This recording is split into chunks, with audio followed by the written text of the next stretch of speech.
Market లో invest చేసి మీ డబ్బులు డబుల్ చేసుకోవాలనుకుంటున్నారా? విజయవాడలో జరిగే సుందరరామిరెడ్డి గారి లైవ్ సెమినార్ కి అటెండ్ అవ్వండి. నమస్తే, welcome back to Suman TV. నేను మీ సంజయ్. ఈరోజు మనతో పాటు ఉన్నారు కేంద్రీయ విద్యాలయంలో 33 సంవత్సరాల పైగా టీచర్ గా పనిచేసి సుదీర్ఘ సేవలు అందించిన ఎల్ కృష్ణకుమారి గారు మనతో పాటు ఉన్నారు. మ్యామ్తో మాట్లాడి కొన్ని విషయాలు తెలుసుకుందాం. నమస్తే అమ్మా. నమస్తే సంజయ్ గారు. అన్న, ఇప్పుడు బయట సమాజంలో చూసుకుంటే అండి, బంధాలకి, బంధువులకి, బాంధవ్యాలకి ఇలాంటి వాటికి ఎవరు విలువలను ఇవ్వట్లేదు, అసలు పట్టించుకోవట్లేదు కూడా. అవునండి. ఇలాంటివి ఏమన్నా చూడాల్సి వస్తుందంటే సినిమాల్లోనూ సీరియల్స్ లోనూ ఇలాంటి వాటిలో కనిపిస్తున్నాయి తప్పితే బయట ఎక్కడ కూడా ఒక అన్న తమ్ముల ప్రేమ గాని, తల్లిదండ్రుల మధ్య పిల్లల మధ్య ప్రేమలు గాని, బంధువుల మధ్య ప్రేమాభిమానాలు గాని, స్నేహితుల మధ్య ప్రేమాభిమానాలు గాని ఎక్కడ కనిపించట్లేదు. అసలు దీనిపై మీ అభిప్రాయం ఏంటంటారు? అంటే సమాజంలో బతకడానికి బంధువులతోని, బంధాలతోని ఎలాంటి అవసరం లేదంటారా? అవసరం లేదని కాదండి, తప్పకుండా అవసరం ఉంటుంది. ఇక్కడ మనం చెప్పుకోవాల్సింది ఏంటంటే, బంధాలు బాంధవ్యాలు రెండు చాలా దగ్గరగానే అనిపిస్తాయి. కానీ బంధాలు అనేవి అవి మధ్యలో వస్తాయి, పుట్టుకతో రావు. బాంధవ్యాలు అనేవి బై బర్త్, బ్లడ్ రిలేషన్ తోటి వస్తాయి అన్నమాట. ఈ బంధాలు వస్తే స్నేహబంధం, ఇరుగు పొరుతోటి సంబంధం, అంతదాకా ఎందుకండి, మనం పెట్టి యానిమల్స్ ని పెట్టుకుంటాం. వాటితోటి బంధం మనకి ఏర్పడితే చాలా బాగుంటుంది. అటాచ్మెంట్ అనొచ్చు మన బంధాన్ని, బాండింగ్ అనొచ్చు. అయితే ఈ బంధాలు అనేవి ఏంటంటే మానసిక ఆనందాన్ని ఇస్తాయండి. బంధాలన్నీ ఓన్లీ హ్యాపీనెస్ ఇస్తాయి, దాంట్లో స్వార్థానికి చోటు ఉండదండి. స్నేహితులు ఉంటారు, స్నేహితులు ఒకళ్ళ వెల్ విషింగ్ ఇంకోళ్ళు కోరుకుంటారు, ఒకళ్ళ మంచి ఇంకోళ్ళు కోరుకుంటారు. స్నేహితుల మధ్యలో ఏ విధమైన ఆశ ఉండదండి, ఎక్స్పెక్టేషన్స్ ఉండవు, షేరింగే. కానీ మా స్నేహితుల మధ్య షేరింగ్ వరకు మాట్లాడుతున్నారు. ఇప్పుడు మనతో ఉన్న వాళ్ళే మనం మోసం చేస్తున్నారు, గమనిస్తున్నాం. ఇప్పుడు మన తోడబుట్టిన అన్నదమ్ముల ఆస్తి గురించి వివాదాల్లో కొట్టుకుంటున్నారు. ఇంకెక్కడ కనిపిస్తుందమ్మా వాళ్ళ మధ్య ప్రేమ? మరి వాళ్ళని స్నేహితులను ఎలా అంటామండి మనం? స్నేహితులు అంటే అలా చేయని వాళ్ళే, మనకి దగ్గరగా ఉన్న వాళ్ళే స్నేహితులు అవుతారు. మీరన్నట్లు ఇలా మోసం చేసే స్నేహితులు కూడా సమాజంలో చాలా మంది ఉన్నారు. దానికి అంతటికి మళ్ళీ కారణం ఏంటంటే చిన్నతనం నుంచి వాళ్ళకి మంచి అలవాట్లు లేకపోవడం వల్లనే. సో ఈ బంధాలు అనేవి మనం నిలబెట్టుకోవాలండి. చాలా విషయాలు మనం ఇంట్లో వాళ్ళకి కూడా చెప్పుకోలేనివి మన ఫ్రెండ్స్ చెప్పుకుంటాం. ఇరుగు పొరుగు అవసరం కూడా, సంబంధాలు కూడా మనకి చాలా అవసరం. ఏంటంటే ఎగ్జాంపుల్ చెప్తాను. ఇంట్లో ఒక వైఫ్ ఉంటుందండి, ఆవిడకి ఏదో అర్జెంటుగా హెల్త్ ప్రాబ్లం వచ్చింది. ఆఫీస్లో ఉన్న హస్బెండ్కి ఫోన్ చేసి ఆయన వచ్చే వరకు కూడా ఇక్కడ పరిస్థితి చేయి జాడిపోయే అవకాశం ఉంటుంది. అలాంటప్పుడు పక్కన వాళ్ళని పిలిస్తే పక్కనే వచ్చేసి వాళ్ళు సహాయపడతారు. ఈ రకంగా చాలా విషయాల్లో ఇరుగు పొరుగులు మనకి సహాయపడతారు. సత్సంబంధాలు అందరితోటి మనకి చాలా అవసరం. ఇంకా స్నేహితులు అంటారా, స్నేహితులు మనం చేసుకుంటాం, సెలెక్టివ్గా చూసుకుంటాం మనం. కాబట్టి ఎప్పుడు స్నేహితులు మనకి అవసరానికి నిలబడుతూనే ఉంటారు, మంచి సలహాలు చెప్తారు. నిర్మోహమాటంగా వాళ్ళు చెప్పదలుచుకున్నది, వాళ్ళ భయం ఉండదు. స్నేహితులే కదా. చుట్టాలు అనుకోండి, తల్లి కొడుకులు అనుకోండి, కొడుకుని కరెక్ట్ చేయడానికి తల్లి చెప్పాలంటే, అమ్మో నేను వీడిని కరెక్షన్ చేస్తే వీడు నాకు దూరం అయిపోతాడేమో, అలాంటి సందేహాలు ఉంటాయి. కానీ ఫ్రెండ్స్ మధ్యలో అలా ఉండవు.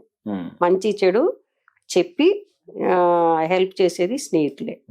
ఇంకా ఆనందాన్ని ఇచ్చేవి పెట్ యానిమల్స్, అవసరానికి తోడ్పడేది నైబర్స్. ఇవ్వండి బంధాలు. ఏమో అమ్మా, మీరు నైబర్స్ అవసరానికి ఉపయోగపడతారు అంటున్నారు తప్పితే ఇప్పుడు బయట చూసుకుంటే ఎదురింటి వాడు బాగుపడినా, పక్కింటి వాడు బాగుపడినా ఓర్వలేనితనం కనిపిస్తుంది తప్పితే మీరు అన్నట్టుగా సహాయ గుణం ఏం కనిపించట్లేదు ఎవరిలో. అది 100% కాదండి, కొంతమంది ఉండొచ్చు. ఇప్పుడు 5 వేళ్ళు ఒకలాగా ఉండవు కదండి. ఇది 5 వేళ్ళు, 5 వేళ్లలో హెచ్చు తగ్గులు ఉంటాయి. అలాగే ఇరుగు పొరుగు ఏంటి, స్నేహితులేంటి, హెచ్చు తగ్గులు ఉండొచ్చు. కానీ మనం సెలెక్ట్ చేసుకునే వాళ్ళతోటి మనకి సంతోషము, అవసరాలు తీరుతాయి. ఇంకోటి బాంధవ్యాల విషయానికి వస్తే, బాంధవ్యాలు కూడా చాలా అవసరం అండి. పీర్ గ్రూప్ ఉంటుంది. పీర్ గ్రూప్ అంటే నిర్మోహమాటంగా చాలా క్లోజ్ గా ఉండేది ఎవరంటే కజిన్స్ అండి. కజిన్స్ మీరు అన్నట్లు అందరూ ఉంటారా అంటే అది నేను చెప్పలేను. చాలా మటుకు సమవయస్కులు చాలా సంతోషంగా గడుపుతారు. దాంతో ఏంటంటే ఎక్స్చేంజ్ చేసుకుంటారు వాళ్ళ ఐడియాలు ఎక్స్చేంజ్ చేసుకుంటే వీళ్ళకి తెలియనివి ఒకళ్ళకొళ్ళు తెలుస్తాయి. ఆ రకంగా కూడా ఉపయోగపడుతుంది. ఇంకోటి కలిసి ఆడుకుంటారు. కలిసి ఆడుకోవడం వల్ల ఏమవుతుంది, వాళ్ళ శారీరకంగా వాళ్ళు గ్రోత్ ఉంటుంది అనమాట. వీటన్నిటితోటి ఏమవుతుంది, కలవడం, మాట్లాడడం, ఆడుకోవడం, దీంతో మైండ్ రిఫ్రెష్ అవుతుంది.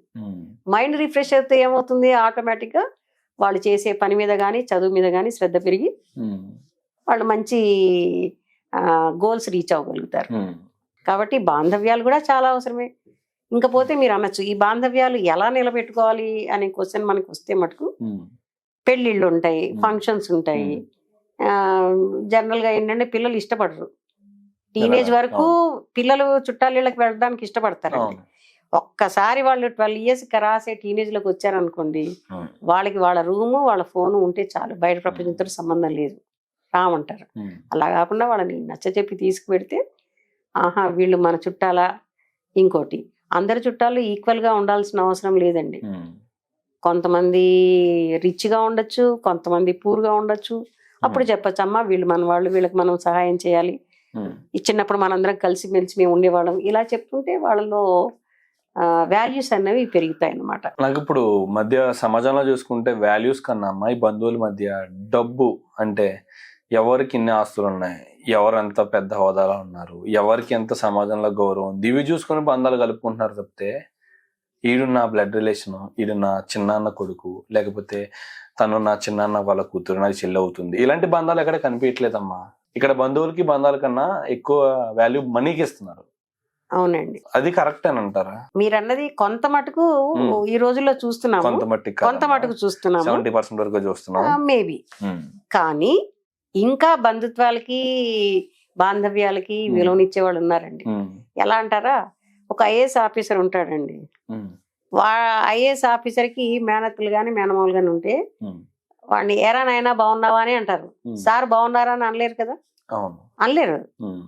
అప్పుడు వాళ్ళు రెస్పాండ్ అవ్వడం ఏమవుతాయి, వాడు కోపం తెచ్చుకోకుండా ఐఏఎస్ ఆఫీసర్ అయినా బాగున్నావు, మీరు ఎలా ఉన్నారు అలా అంటారు.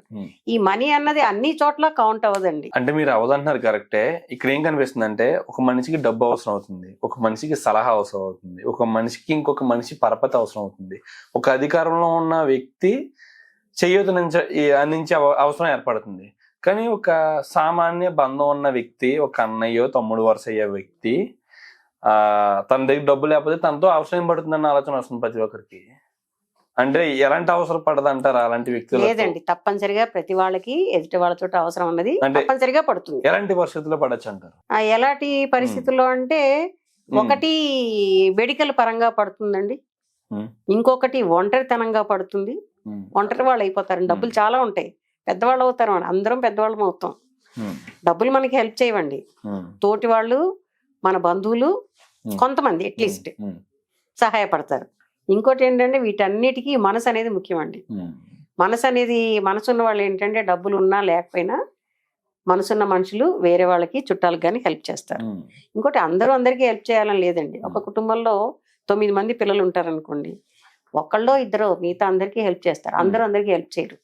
ఇది ప్రకృతి సహజం అండి.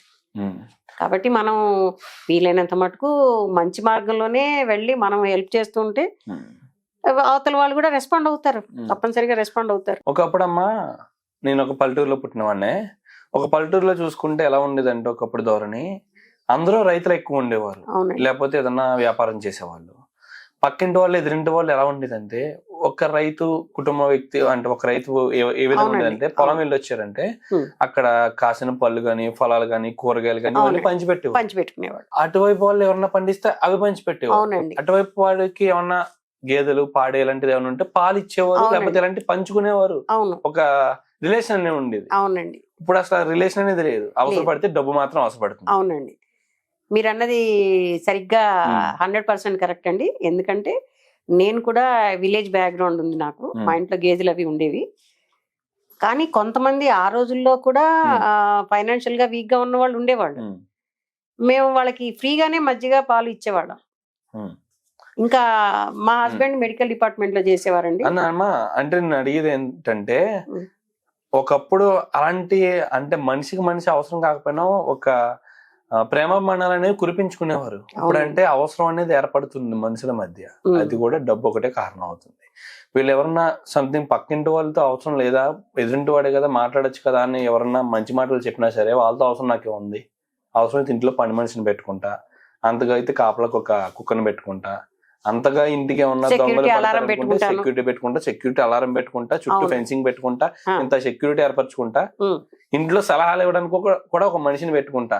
ఉమ్. కానీ ఎదురింటి వాళ్ళతో పక్కింటి వాళ్ళతో నాకు అవసరం లేదు, సంబంధం లేదు, వాళ్ళ ప్రేమలో నాకు అవసరం. అవునండి. ఇలా ఈ రోజుల్లో ఎక్కువగా సిటీలోనే ఉందండి, పల్లెటూరులో టోటల్ గా ఇలా లేదు.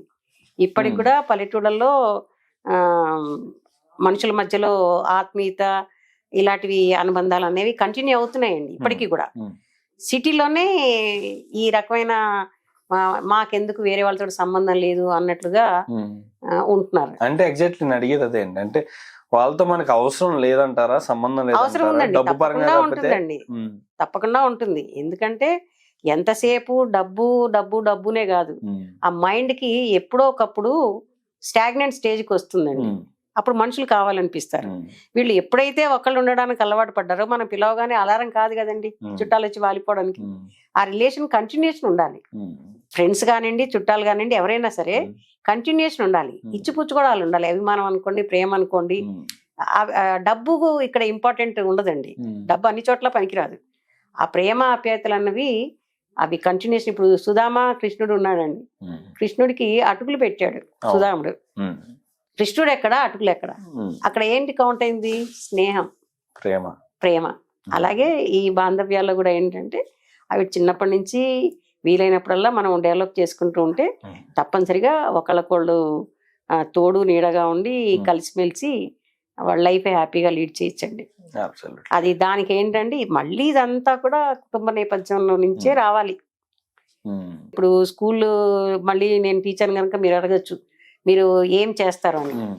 లాంగ్వేజ్ లోనండి మీరు ఏదైనా లాంగ్వేజ్ తీసుకోండి, ఇంగ్లీష్, హిందీ, ఏదైనా తెలుగు తీసుకోండి, దాంట్లో మోరల్ స్టోరీస్ ఉంటాయండి. ఉమ్. టీచర్లు ఏం చేస్తారంటే లెసన్ ఎంత అయిన తర్వాత ఈ లెసన్ నుంచి మనం ఈ మోరల్ నేర్చుకున్నాము అని Yes. అవును. చెప్తారండి. ఉమ్. సో ఆ రకంగా పిల్లలు, యువత ఏంటంటే ఈ బాంధవ్యాల్ని, బంధాలని అర్థం చేసుకుని మంచి ఆనందాన్ని పొందితే బాగుంటుందండి. అండ్ ఇక్కడ చూసుకుంటే ప్రతి ఒక్క బంధంలోని డబ్బు ఒకటే గొడవ పెట్టేది అవుతుంది, డబ్బు ఒకటే అవసరాన్ని, బంధాన్ని కలిపేది అవుతుంది. కానీ ఇక్కడ చూసుకుంటే అమ్మ, డబ్బు కన్నా ముఖ్యమైనది ఒకటి ఉంది, ఇంకో మనసండి. కానీ ప్రతి ఒక్కరు అర్థం చేసుకోవాలి. ఏ విధంగా అంటే పక్కింటి వాళ్ళు ఇప్పుడు మనం డబ్బున్నంత వరకు పెట్టుకోవచ్చు, సెక్యూరిటీని పెట్టుకోవచ్చు, మన సలహాదారులను పెట్టుకోవచ్చు, ఒక ఫెన్సింగ్, సెక్యూరిటీ మొత్తం, అంటే మనకంటూ ఒక రక్షణని, బంధాన్ని ఏర్పరచుకోవచ్చు. ఆ డబ్బు లేనప్పుడు మన అప్పటి వరకు చూపించిన ప్రేమాభిమానాలు చూపించిన వ్యక్తులు మాత్రం మన దగ్గర ఉంటారు అప్పుడు. కానీ అది ఎవరు తెలుసుకోవట్లేదు. డబ్బు డబ్బు డబ్బు డబ్బు అది ఉన్నంతకాలమే మనిషి మనుగడ. అది డబ్బు లేనప్పుడు మనుషుల మనసులతో మనుగడ సాగించాలి. ఇది 100% అందరూ అలా ఉండరండి. ఏమీ లేని ఈ కడుబీద వాళ్ళు కూడా, పెద్దవాళ్ళు, ముసలి వాళ్ళు కూడా చిన్న స్మైల్ తోటి బాగున్నారా అంటే మీరు ఎంత హ్యాపీ ఫీల్ అవుతారు. ఇప్పుడు ఆ ముసలావిడ మీకేం డబ్బులు ఇవ్వదే, కానీ ఆవిడ మనస్ఫూర్తిగా నవ్వుతూ నాయన బాగున్నావా అంటే మీకు అది హ్యాపీనెస్ ఇస్తుందా? లేకపోతే ఇంకో ఫ్రెండ్ యాపిల్ పళ్ళ బుట్ట తీసుకొచ్చి యారా బాగున్నావు అంటే హ్యాపీనెస్ ఇస్తుందా? చెప్పండి, మీకు ఏది సంతోషం అనిపిస్తుంది? అక్కడ మనసు ప్రధానం. ఇంకోటి ఏంటంటే కుటుంబ నేపథ్యం కూడా అందరం, ఇంట్లో టీచర్లు ఏంటి, పిల్లలు ఏంటి అర్థం చేసుకోవాలి. ఇంకోటి ఏంటంటే ఈ మాస్ మీడియా కూడా కొంత మటుకు ఎఫెక్ట్ అవుతుందండి. దాంట్లో ఎంతసేపు ఈ విలువలతో కూడినవి ప్రసారం అవ్వడం తగ్గిపోయింది. దాంతో పిల్లలు ఏంటంటే ఆహా నేను నా రూమ్ లో కూర్చున్నాక డబ్బులు ఉన్నాయి కదా, ఎవ్రీథింగ్ మనీ మేక్ ఎవ్రీథింగ్ లాగా తయారయ్యారు. కాదు, money may give some happiness, not all. నా ఉద్దేశం అదండి. నా అభిప్రాయ ప్రకారం బంధాలు, బాంధవ్యాలు కూడా మనీతో పాటుగా కౌంట్ అవుతాయని నా అభిప్రాయం అండి. ప్రతి ఒక్కరు కూడా ఇప్పుడు డబ్బుకు వాల్యూ ఇస్తున్నారు తప్పితే మనుషులకి, బంధాలకి, బంధవ్యాలకి వరకు విలువలు అనేది ఇవ్వట్లేదు. కానీ డబ్బు లేనప్పుడు మనతో తోడుండేవి ఆ బంధాలు, బంధుత్వాలే. అవునండి. ఒక్కసారి ఇవన్నింటిలోనే డబ్బు పక్కన పెట్టి చూస్తే బంధాలు, బంధుత్వాలు అనేవి మన కాళ్ళకు కనిపిస్తాయి. ఈ డబ్బు మూసుకుని కాసేపు తొలగించి ఆ ప్రేమని, ప్రేమాన్ని పొందుతారని కోరుకుంటున్నాను. థ్యాంక్ యూ అమ్మా, thank you very much. Thanks అండి, నమస్కారం.